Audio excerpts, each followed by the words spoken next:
Welcome to the Stetzer Church Leaders Podcast. Conversations with today's top ministry leaders to help you lead better every day. And now, podcasting from the Wheaton College Billy Graham Center in Chicagoland, here are your hosts, Ed Stetzer and Daniel Yang. Welcome to the Stetzer Church Leaders Podcast, where we're helping Christian leaders navigate and lead through the cultural issues of our day. My name's Daniel Yang, the director of the Church Multiplication Institute, and we're excited to have with us today Justin and Lindsey Holcomb. Justin is an Episcopal minister and teaches theology at Reformed Theological Seminary and Gordon Conwell Theological Seminary. He serves on the Board of Grace, which stands for Godly Response to Abuse in Christian Environments, as well as on the boards of Heart Support and Leaders Collective. Lindsey holds a master's degree in public health with a focus on violence against women. She's provided crisis intervention to victims of sexual assault and domestic violence. Lindsey's also worked as a case manager at a sexual assault crisis center and domestic violence shelter. She now works at Samaritan Village, an anti-trafficking organization in Florida. But first, let's hear from Ed Stetzer, our editor-in-chief of Outreach Magazine and executive director of the Wheaton College Billy Graham Center. Yeah, good to have you on listening. For those of you listening, this is it's a sensitive topic. We should even mention we're going to talk about some of these triggering things about sexual abuse and more, but it's such an important topic. And for me, I've been trying to learn. I've been trying to learn for years. And some of my teachers are right here. And Justin and Lindsey, they're co-authors of God Made All of Me, a book to help children protect their bodies and rid of my disgrace, hope and healing for sexual assault victims. And because here we're much conversation about how churches have responded poorly, and I think it's important to have those conversations. And I want to talk today, though, how we can respond well. And hopefully, our audience is pastors and church leaders. As I've been learning from Justin and Lindsey, others can learn as well. And this conversation will help advance some of our better engagement with survivors and more. So let me just start with Justin, because when we talk about abuse, we talk about sexual abuse in particular, physical abuse, but abuse, it impacts us at multiple levels. And, particularly when people are abused in church and ministry contexts, talk to us a little bit about what are the consequences of that abuse in the lives of individuals? How long do they last? How do we think about these challenging journeys that people are walking through? Well, thank you for letting us be here, and love to have attention and the light shined into a dark area, and love that leaders like you two are doing this and making this available. And what happens is the effects of abuse strike people physically, emotionally, psychologically, socially, and spiritually. So it's a comprehensive type of harm, and how the effects play out are going to be different from every single person. But it's the comprehensive picture that's so clear. The key word for any type of abuse, sexual abuse, domestic abuse, those are the two key that most people hone in on, is that it's traumatic. It's an overwhelming negative response to harm.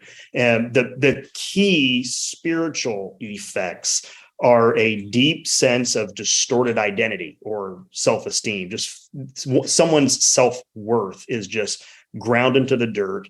Shame is the other main effect of just feeling like damaged goods, feeling dirty, filthy, vulnerable. And then some others that would be an effect are anger and trying to, I'm feeling angry. Is that inappropriate? Is that wrong? But what ends up happening because of the prevalence of abuse, and I mean, people know the stats at this point, but just to be really clear, 1 in 4 women, 1 in 6 men are or will be survivors of sexual abuse.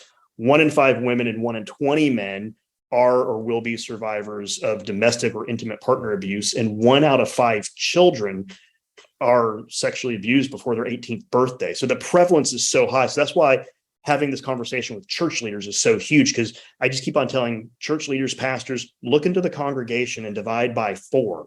And that's how many people have a direct response of abuse. And then everyone else there is connected to them. Everyone knows someone has suffered abuse. And we could spend a half hour right now listening to people that are close in each one of our lives that have suffered. Yeah. And so that's why talking to church leaders, because, as you said, the church has done a bad job at times, but the church is also one of the most powerful forces in someone's life. There's a word called pharmakon. I'm not trying to go nerdy on us, but pharmakon, and some philosophers talk about this. Pharmakon, the root word is, it could be poison or cure. So it could go both ways. And sometimes the church is pharmakon poison when they don't give gospel, when they victim blame. But the church is also pharmakon cure, because we have the hope of the gospel and the power of the Holy Spirit working and applying the work of Christ in people's lives. And we can just tell stories about the power of the gospel. And we're not saying this in some type of simplistic, here's a Bible verse that'll make you feel better. Right. Like the work of Christ, death, resurrection, and ascension and return, what that means for survivors.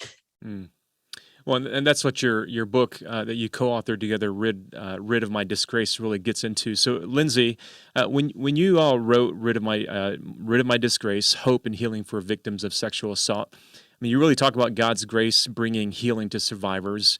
There are some believers who think that survivors should just look to the Bible alone, rather than go to licensed therapists and counselors. But how can you help believers think through the necessity of both, grace in the Bible and the believing community, but also the role of licensed professionals? Well, that's a great question, because I worked at a sexual assault crisis center that was secular. And before Justin and I wrote Rid of My Disgrace, we were dating at that time. And when I was working at the crisis center, and we'd go on these dates, and I would kind of share with them just vaguely some stories and my frustrations that I just kept seeing a lot of the victims just kind of come in over and over again with the same issue and really struggling. And of course, it is a ministry of long suffering. There's no quick fix, especially when there's been decades of abuse. But not really seeing a lot of healing happen. And so when we were talking on our dates, I would ask him, I'm like, what have you learned in seminary? What does God say about this? And he was like, I have learned nothing in seminary. And this was back in 2000. I learned nothing about abuse in seminary. Fair enough. I understand. We understood the context. He learned nothing about abuse. And this was in 2005, 2006, where it wasn't being talked about.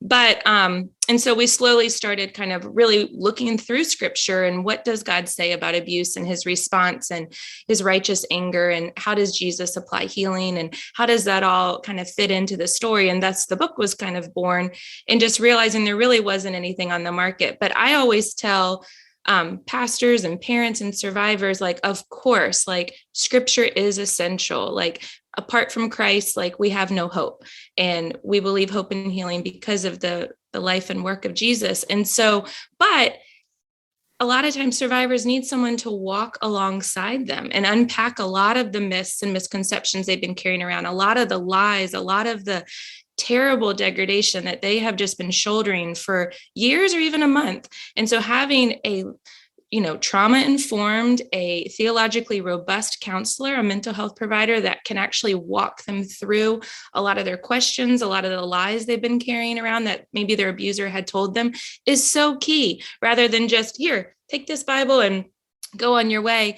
I believe in kind of creating a safety net of supporters. And so we see that as I work at the sex trafficking safe house, really creating a network of safe people that a survivor can call on when crisis happens, when there's good stuff going on. And one of those would be a therapist. I believe strongly. I think there's a lot of bad therapists out there that would do more harm than good.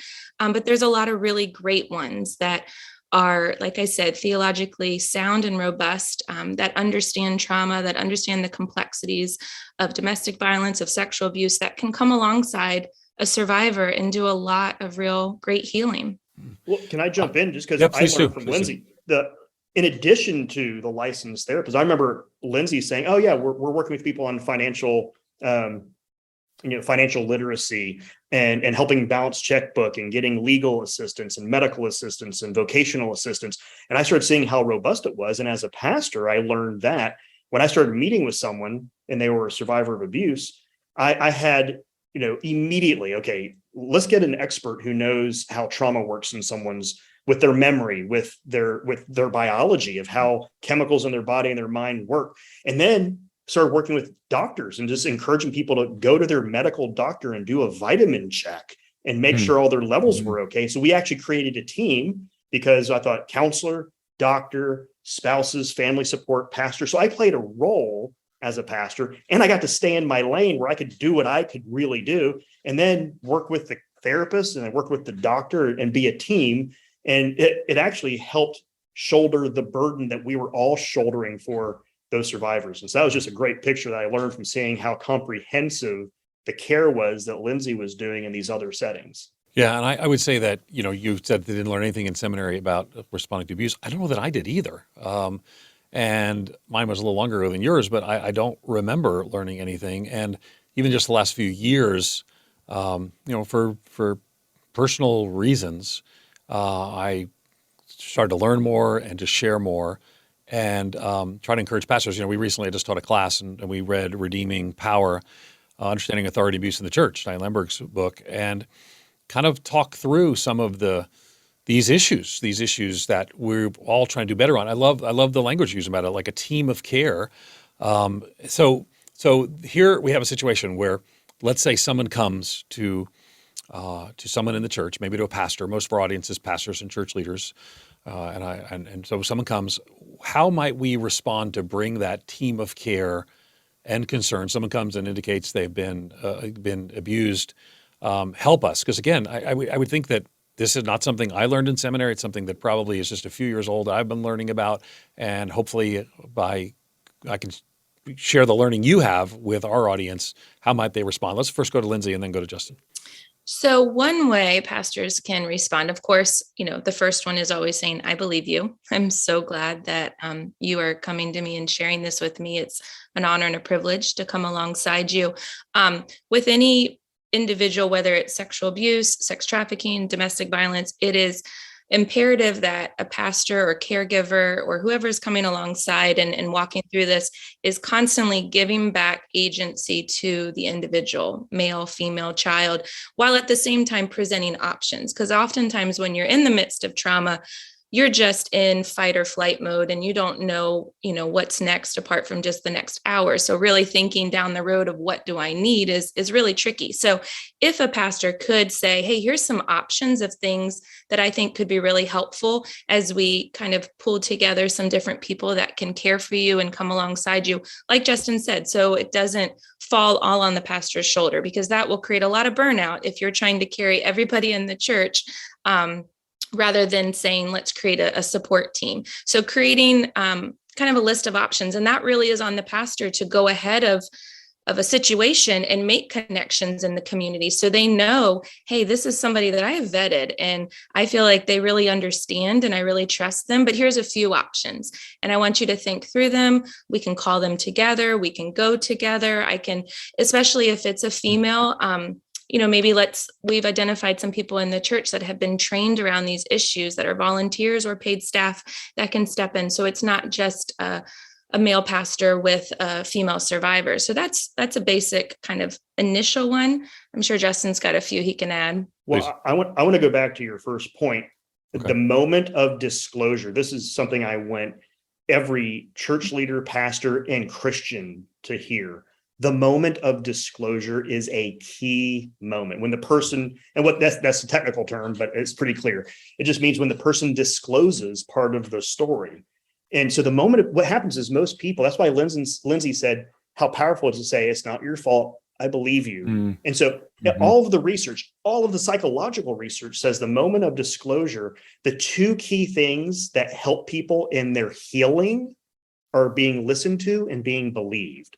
Wow. And literally just making eye contact and showing some form of not just being cold, basic bedside care type of language. And so I love when I speak on this and just telling people, because it is overwhelming. It's overwhelming when every time someone tells me they're going to tell me a story about abuse, I kind of tense up. And most people would think, why would you tense up? Because I have every story is different and there's darkness and the person's burdened. Yeah. And if they're talking to me, unless we're really close friends, they're burdened because they're looking for hope. So that moment of disclosure is so powerful. And any Christian can do that part, is listening and indicating some type of I'm so sorry, I believe, just saying I'm so sorry already communicates you're listening and believing. And then I've always asked, like, what would be most helpful? I would like to pray with you. I'd like to present you some hope for this, but I don't want to run there too quickly. So in letting them, this is what I learned from Lindsey, don't ask probing questions. Let them disclose, let them know, hey, I'm here to listen. Tell me whatever you'd like to tell me. And that's important because when you're disclosing, the person usually has, let's say you have 5 cards, 5, not 10, 5 cards. They're going to show you one of them or 2 of them, see how you handle it. Sure. If you respond well, you get to see more. I usually don't hear most of the story until a few conversations have taken place, when they start trusting more and unveiling more. But so moment of disclosure, not asking probing questions, offering to pray, offering to talk about the gospel, and then saying, hey, hope and healing. That's the language we always use in all of our titles and all of our conversations. Hope and healing is available. And as Lindsey's line has been I still remember the first time she said it, this is a part of your story. It doesn't need to be the end of your story, because there's a different ending because of the gospel. And offering that hope of the gospel. And then you move from that and say, the gospel is about how you relate to God. It's good news about your relationship being made right with God, but it's comprehensive in your hope and healing. And part of that healing is psychological and medical. And so as much as you would like me to be a part of that team, I would love to play that role. I've said numerous times, our denomination doesn't let us meet with someone more than 3 times about a particular issue before we have to refer. I love that, because it lets me say, I'd love to serve as your pastor in this, walk alongside you. And is there someone else that, in addition, that you can talk to about this, that can support you? Is your spouse available, or a friend, or a family member, a parent, or whomever, small group? If asking, have you talked to your pastor about this if you're not the pastor? So those are the basics. And then inviting to serve as the team coordinator, if that's something that they would want. I'd like to hear from the both of you on this, but Lindsey, especially because you counsel victims of both sexual assault and domestic violence. But if you are meeting with somebody and you don't quite yet know, and they haven't told you that they are experiencing abuse, but you suspect that, what do you recommend for pastors and church leaders? How do they advance the conversation? Do you push? Do you kind of wait? Like, how do you handle that particular situation if you suspect abuse is involved? I was thinking about that earlier, because I was like, not every individual, I mean, in a perfect world, someone's going to come and, say this is going on. But I think more often than not, because abuse, especially domestic violence and even sexual abuse, can often become normalized. Like, this is the way it's always been. I don't know any different.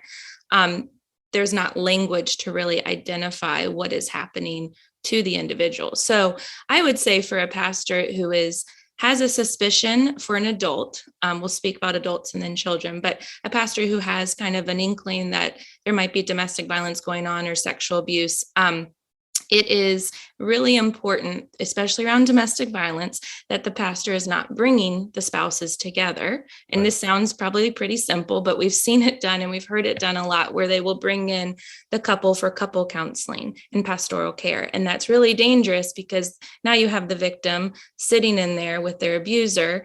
And even though, if you're unsure, it just isn't a safe place. There's not going to be a lot of education done. But I think it's important, if pastors can get really trained, or just basically trained, on the definition of domestic violence, the definition of sexual abuse. So then, as they're talking to somebody, very gently, they can say, gosh, I hear what you're saying, and this is what it sounds like. This is what I'm hearing from you. From what I have read and been trained on, it seems to be kind of in this category of domestic violence, or it seems to be in this category of sexual abuse. And this is the definition of sexual abuse. Does this sound in line with what maybe you've experienced? And so that's one way that I've seen Justin kind of work with pastors, and even as he's been working individually with folks, and that's dealing with an adult. When it's children and you have a suspicion, you call 911, you call the police. You don't probe and ask questions. You report immediately when there's any suspicion about childhood abuse. What do you think, Justin? Absolutely. What stood out is what I wasn't ready for when we wrote Rid of My Disgrace, we did a lot we did the definition as one chapter. And then the second chapter were the effects of abuse. A lot of people read the effects chapter and then realized, wait a second, I think what happened to me falls under a different category of this crime and sin of assault or abuse. And that was surprising, because that means that even people who have a story of harm or abuse don't necessarily call it that. And they have some sense, some struggle, some burden. And what I wasn't ready for were for people to come to me and go, I'm feeling like this, and it looks like it might be abuse, because they don't have that category, because the definitions have been so narrow for so long. And now, thanks to the cultural conversation, the church jumping in and talking about this, people are expanding their definition to realize abuse is not just a very narrow understanding of, for example, I want to be careful with the word, but most people think I wasn't raped, therefore it doesn't fall into that. So realizing that definition is broader. So I've had to work with people and say, honestly, from what you told me, that sounds like a crime and a sin. And I think to acknowledge and name that's actually abusive behavior. And that's why I love the question, because that's actually a very tangible reality. And then that's the person not really having the category. If you suspect it, everything Lindsey said, follows right after that. And I can share two stories. I've seen Justin during sermons, sometimes, not every Sunday, but he would kind of say, if there's been sins that have been committed against you of any sort, and that causes a lot of darkness and a lot of shame, please feel freedom to talk to me, to talk to one of our lay leaders. And people come out of the woodwork, and they realize, okay, like this might be a safe place. My pastor's kind of pseudo mentioned sins committed against me, and they maybe will list some examples. So that is something a pastor can do. But just to give an example of how somebody who's walking through abuse, it can be very normal. I grew up in a home where there was domestic violence. It was verbal, emotional abuse with my dad. He left when I was 13.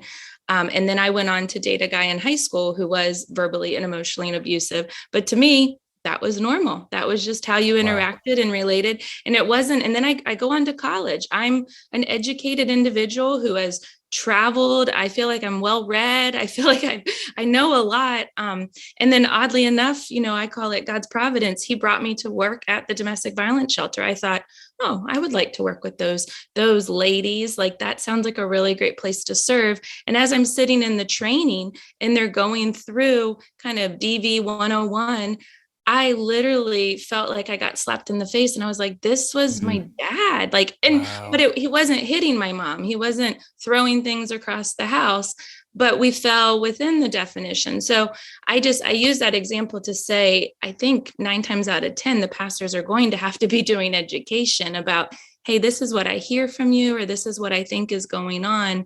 Let's look at some of these definitions together and think through that. And very tenderly, obviously kind of working through that. But I think it's important that you don't need to just necessarily sit back and wait for someone to always disclose, because that's really hard for a survivor. You said the pastors are going to do some education, yet I think for us pastors, we need some education. I don't know that I could have had these conversations 10 years ago. I don't know. I didn't know what I didn't know.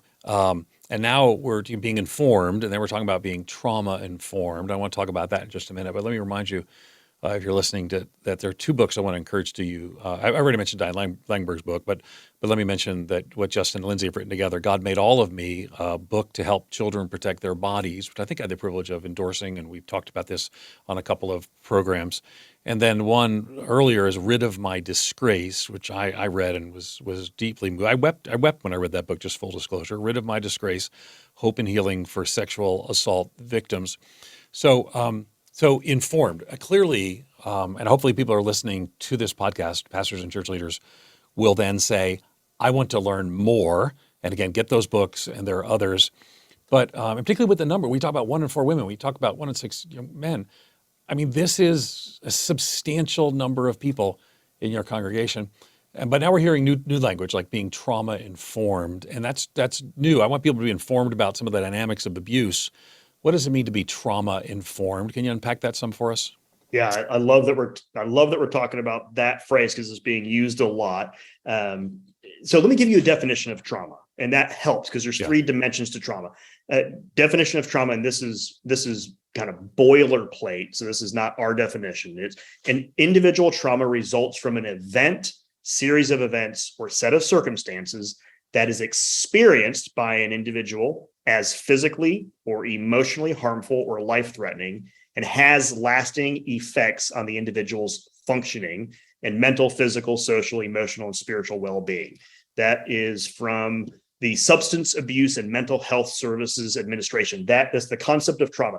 I've seen that definition everywhere in trauma definitions.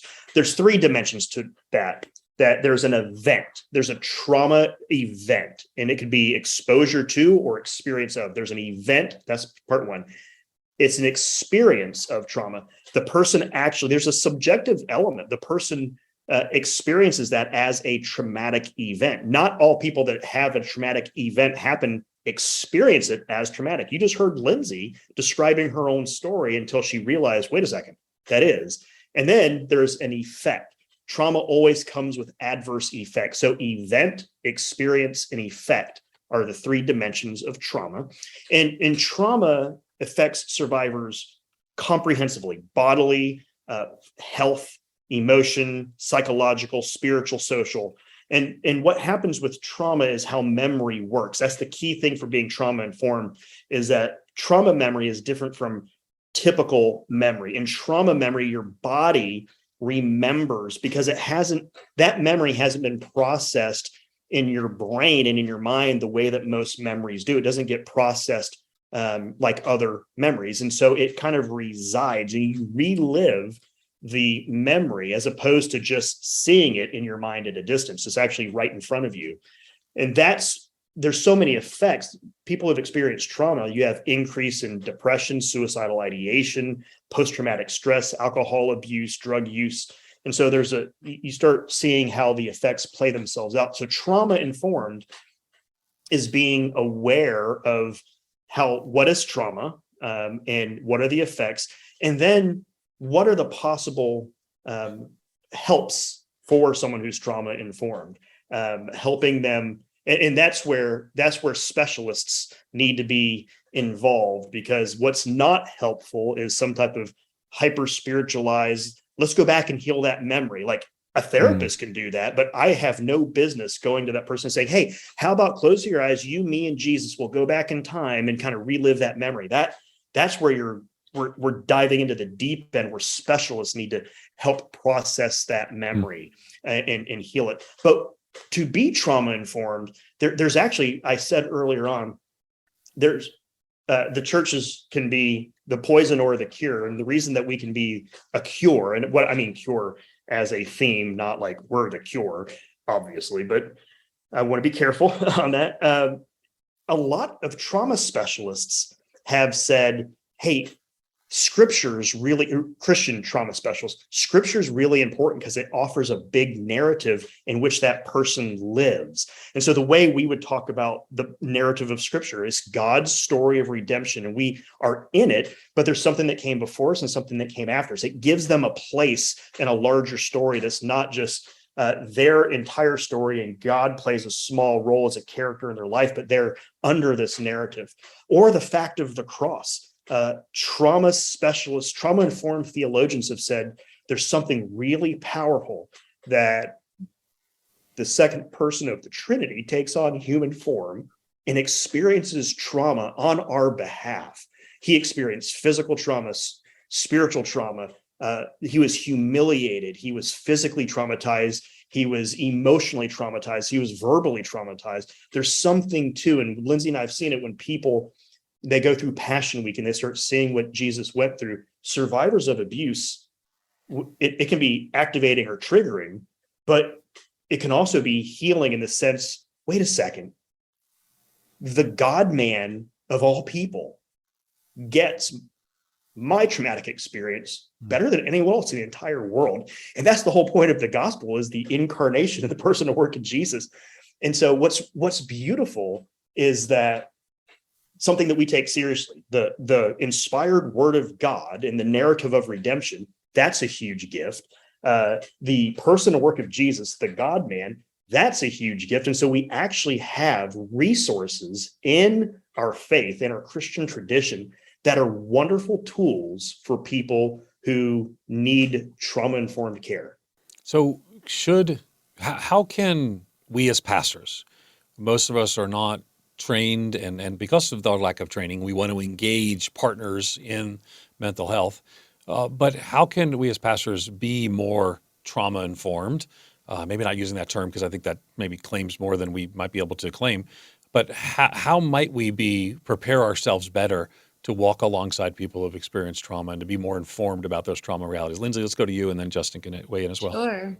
Well, one thing we do at the Safe House for Survivors, and this is adult female survivors of sex trafficking, is we're always thinking through, okay, trauma experiences terrify, overwhelm, and violate the survivor. So how can our care cause safety, cause peace, cause support? And so there are some guiding principles to a trauma-informed approach. And one is creating a safe environment. And like I said earlier, if you suspect that there is domestic violence, not bringing in the two parties for counseling. When you have an adult survivor or a female or a male in your office, not closing the door and really asking them, like, where would you like to sit? Where would you feel safest? Is it, can we bring in some other people? I've watched Justin do this when we met with an individual just a couple months ago, and he said, can I pray? Would you be comfortable? You can keep your eyes open. You can close your eyes. Like, you just let me know what makes you the most comfortable. So sometimes it feels a little silly, or it might feel like you're overdoing it, but really asking those questions is giving back agency and control to the survivor, where oftentimes everything has been taken. Another kind of trauma-informed approach that we've talked about extensively is collaborating and thinking through some different people that can come to the table to create this kind of support care team. But a big one is just giving them choice, giving them agency, empowering them in ways that maybe a lot of that choice has been taken away, but not assuming things would be easy. Like we said, not assuming they know that what is happening is abuse, not assuming that they know how to pick up the phone and make a call, especially around domestic violence when there's been so much control, just not assuming and really trying to understand, where they're at, kind of what are some cultural and historical issues that maybe are at play. So it's really trying to look at the whole picture and put this puzzle together.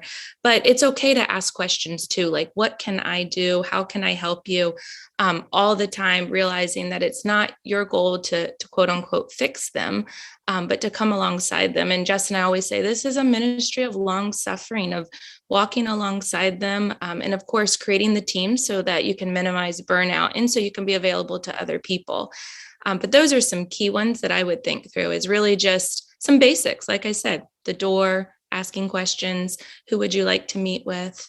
Yeah, I have 4 quick things on that. One, I like that.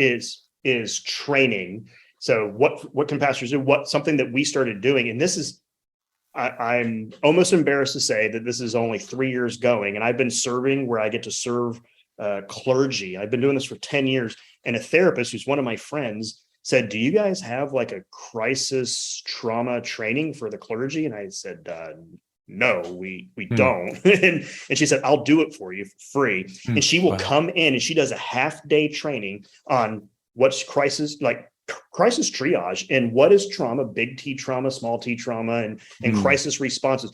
And she just comes in and trains them. And then that's a half day every year. We just do that for anyone who wants to come. And then we brought in Diane Langberg for a clergy conference to say, teach us about misuse of. So the book that you just talked about earlier, we had Diane come and teach. So think through the training. Who can train you about this? The second to think about is, as the church leader, you get to influence the culture in the community. Now it's a hard thing to really steer the culture, but you can start setting the tone by the way you communicate, the way you talk, and the people that you celebrate, the leaders that you celebrate. So be thoughtful about what type of culture is this community of the church. Third is just be aware of your preaching, because sometimes people get involved in this. They start throwing words around quickly about abuse, and that can be not make it a safe culture. Be wise when you describe violence that's in the text, and thoughtful. And then 4, is part of being a church leader is that you get to bestow what we're not bestowing, God's bestowing. We get to repeat their identity because there's so many different things that are being told to them about their identity, and we get to support. If you have faith in Christ, you're an adopted child of God, and the Bible words for you are pure, perfect, and holy because of the imputed righteousness of Christ. I mean, we get to say some amazingly spectacular, and they sound crazy in the best way possible. So don't undermine that part also. Just I want to come back to something you said. Oh, sorry. Go ahead, Lindsey. Well, I was going to say one thing pastors also need to be really aware of is when you're sitting down with a survivor, male or female, but particularly female, the idea of God the Father, or like Justin said, God, man, Jesus, can be really traumatizing if they have been abused by their father or victimized by men. And so just that basic of trying to present to them, well, let's go to scripture and look at, what God says. They might, even though attending church might be a regular pattern in their life, there could be a lot of roadblocks there that I've seen just with the survivors in our safe house. They've heard a lot about God, they know about Jesus, but they really come in with a lot of roadblocks because of their victimization by men. And it's challenging that, and that's something that a pastor will need to be very tender with as they are unpacking that slowly and presenting, the real Jesus to them. Yeah, absolutely. Absolutely. In counseling somebody, and Justin, I'll ask you first, and when you discover that, you have this rule. I mean, you only counsel 3 times and you refer out, and that's fantastic. I think all pastors wish they could do that. Maybe they should. But when you're counseling and you realize that, oh man, this is actually getting to a line where it needs more than pastoral counseling, and you probably need clinical or clinical help or a therapist. How do you discern that? And then once you've discerned that and you refer them out, how do you continue to walk alongside that person in a family that is having to take care of the trauma from a particular event or the discovery that they've been abused? And everyone's denominational connection or affiliation is going to be different. We happen to be in a setting where we had 82 churches that are all connected in a geographical region called a diocese, or there's a presbytery or a synod or a network or a region. So one thing I've already done is I've gone through and we've already made a list of therapists that we make available to all the clergy. So we kind of went through who are some therapists that we know we can recommend that way, because it's overwhelming if you go, hey, I think you need some therapeutic help. And they go, well, where do I start? I mean, that's just a huge burden. I would feel burdened by that, and I'm not in the middle of it. So one is doing the pre-work. The second is communicating that the reason. So I've been in settings where going with your scenario, someone has said, hey, here's my disclosure, what's happening, we're meeting, and I'm realizing, I'll say there's a limit to what I am trained and what I might be helpful to do. And so I'll just explain, as a pastor, hope and healing. And this is a topic I've said, this is a topic my wife and I have researched, we've taught on, we've done pastoral type of care, or, just like lay care, Christian care. But therapists are a great tool. What I've been noticing is that a few people, more and more, they will refer to, hey, as I was talking with my therapist, and so some people, I've been noticing there's one scenario where people have a therapist and they're coming because they want the pastoral dimension, that their therapist says, I'm a therapist, I can't do that. I'm a Christian, but let's go talk to your pastor. And so your scenario is the other direction. I'm meeting with them and I will say something like you're unbelievably resilient, you're courageous and brave. Just say that, because for someone to disclose the most painful thing in their life takes so much courage. So I just say, you're so brave and courageous. Thank you for sharing this with me. The darkness that you've experienced is pretty intense. And the way God made you and your resilience is remarkable. Just say what you're saying. And there's a limit to the amount of care I can give. And my recommendation, that's the word, my recommendation is that we might want to get an expert who can really navigate this, but I'm not handing you off. This isn't because you're damaged goods and I'm handing you off. This is because I want to make sure as your pastor that I'm doing a good job caring for you. And that sounds different. that sounds like, hey, and as you know, some pastors, they need to be the center of attention. They need to fix things. But the good pastors, which are most pastors that sign up to do what they're doing, because I know how hard it is. I know how many hours they work. Pastors work 15 more hours than their congregation in church knows. 15. And it's one of the most lonely and isolating jobs there can be. That's why ministries like this that are feeding into the pastors and encouraging them are so helpful. And so letting them know, though, that I'm not handing you over because you're too much for me. I just want to make sure that we have the best care for you. They hear that and they go, I get that, as opposed to, hey, we don't have a system here. Unless I can fit into a small group or serve some way, I'm not useful here because we're doing all this mission stuff and my neediness is getting in the way. And I've seen people experience that because the church is so mission. And what they mean by mission is more people showing up. And I love people showing up. I am not against the people showing up. I want more people showing up to the churches where I serve. But if the leader talks in a certain way about mission is worshiping God, cultivating the culture of the church where the word is preached and the Lord's Supper and baptism celebrated, and being sent out into the world. Caring for them fits in that, and make sure that that's communicated from the pulpit, that's communicated from the website, and that's communicated in that pastoral session. This is probably the one of the longest podcasts we've had, and I think it's such an important topic. And so we're going a little bit long, but you guys have just been such a gift to me personally. I've learned so much from you on this journey. I also recognize I have so much more to learn. My guess is there are people listening saying, just knowing that we don't know, how can we know better? How can we do better? What would your exhortation, just to each of you, and we'll start with Lindsey and then go to Justin, what would your exhortation be for pastors and church leaders to say, I want to do better in this space as I'm trying to do? What would you say? I have a couple ideas. One, they can jump on Justin's website. It's justinholcomb.com and read articles. On there are listed just different things that churches can do to better prevent childhood sexual abuse. How can they really create their children's ministry to be a safe place? And of course, nothing is 100% foolproof, but what can they really put in place as far as not having couples or siblings serve together in children's ministry? And that has a variety of reasons, just because they'll be less likely to see if something is inappropriate or call it out. Women should only change the diapers of babies. So there's just some basic little tiny things that you can start doing immediately. Look at your policies, look at how you handle children's ministry, youth ministry. Is your youth pastor trained and equipped about childhood prevention of sexual abuse? Are they texting the children, or are they copying the adult onto an email? Like, there's certain things like that they can really start doing immediately. Another one that we've talked about is going ahead and reaching out in your community and finding out who are the good therapists, who are some great physicians, who are some great investigators that I can call that handle, victim advocacy or handle child abuse, sexual abuse cases, and start building just a website or a list of those things so that you have some people to call. So create those bridges in the community, look at your policies, train your staff.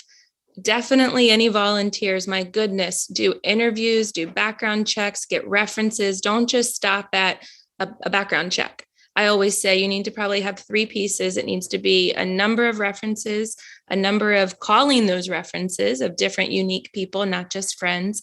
Looking at their resume, have they bounced around from organization to organization every 1 or 2 years, doing an interview with them, and then just making it really aware to the congregation, like, hey, these are ways maybe we haven't done well, but this is the direction we're moving in, where we're going to be really transparent. We are really, going to kind of tighten down our policies so that our children are safe, so that we're creating this environment that is going to be safe to individuals who maybe have experienced abuse of any sort. And we're moving in this direction. So a pastor can admit that to their congregation of, we're shifting in this direction. And that sends a strong message to predators who might be in your church looking for some gaps to take advantage of. But Justin probably has some more to add. Yeah. So pastors, people who want to learn about this, let me give you an example. A few years ago, I started getting into really deep diving on financial literacy, personal finance, investing stuff. So what I did was, because I wanted to learn about it, I was looking up books and podcasts, websites. I was talking to my friends.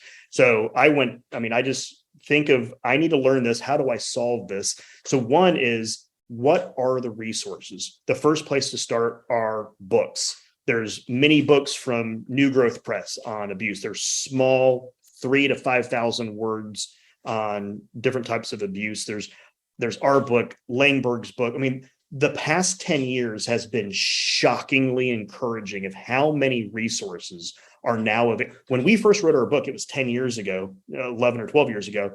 And there was like Dan Allender had a book, and then, there are a few others, and then our book, Rid of My Disgrace. And then thankfully, there's a whole bunch of other ones that are out there. There are books available, and you can tell by who's endorsing them, who the author is, if they have the kind of theology that would fit really well. So there are resources out there. There are courses in seminaries. This has been the past 3 or 4 years. Lindsey and I have taught Abuse and the Church. That's the title, Abuse and, not in, and the Church. We've done that at Reformed Theological Seminary, Westminster Seminary, California, Nashotah House, Gordon Conwell. So that it's a 1 credit hour, 2 credit hour course. They open it up to every school is opened up for auditors. So check your seminaries and see if there's courses on this. We walked into one class. I thought there'd be like 5 people. I was like, okay, we're doing abuse, and 70 people were in the classroom. This was here in Orlando at RTS. So there are courses. And what happened was because the people, I said, what are you all doing here? I started, as you can tell, I cry. I started crying as soon as I walked in, and I was like, this is amazing. There's 70. What's going on? And they said, we want resources. We read the books. Let's do this now. There's conferences that are available. Lindsey and I have spoken at some. There's conferences all over the place now, thankfully, where this is available. And there are trainings that are available, as Lindsey said, to bring to your church, to do certificate training, to do the training that's available. There's numerous organizations. I'm on the board of one called Grace, Godly Response to Abuse in Christian Environments. There are at least a dozen other organizations that will do trainings for your church. And so those are some of the kind of low-hanging fruit of where to go. But I don't mean low-hanging fruit like it's kind of obvious. I mean, like, they're right there for the picking. But I wouldn't know of these organizations if we weren't doing this. And that's what's so encouraging is there's books, there's organizations, there's courses, and there's conferences, and there's podcasts that you can go listen to. Yeah, we've come a long way. Justin and Lindsey, thank you so much for this important conversation. We want to encourage you all to check out their books, Rid of My Disgrace, Hope and Healing for Sexual Assault Victims, and God May All of Me, a book to help children protect their bodies. Let me say, too, because I really do want to encourage people to do that. We have authors on, we talk to them, their books, but they have been Holcomb said, deeply ministered to me, taught me. And I want to encourage people to pick up those books as well and go to that website as well, because I've learned and still got a way to learn. You want to say something, Justin? I want to say something because you've been very kind to us, Ed, and I know you're not doing flattery. You don't do flattery because what you say is what you mean, and that means the world to us because we've been friends for over 10 years, and I love the fact that we get to partner and do this. And so the fact that we've had an influence, that's just really fulfilling. And the fact that every time you have a chance, you're like, hey, Justin, Lindsey, let's talk about this. And you've been such an advocate for getting, because you have a heart for the gospel, you have a heart for the church and leaders and the world. And how that all works out is so much fun to see someone who has taken the opportunity that you have to kind of be a megaphone for the message, both for the survivors, for the church, for the leaders, for all these different people, all for the sake of the gospel. So I want to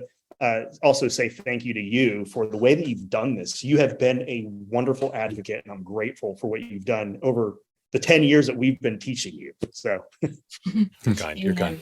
Yeah. Well, thank you, Justin and Lindsey, and thanks to you all for listening to the Stetzer Church Leaders podcast. You can find more interviews as well as other great content from ministry leaders at ChurchLeaders.com/podcast.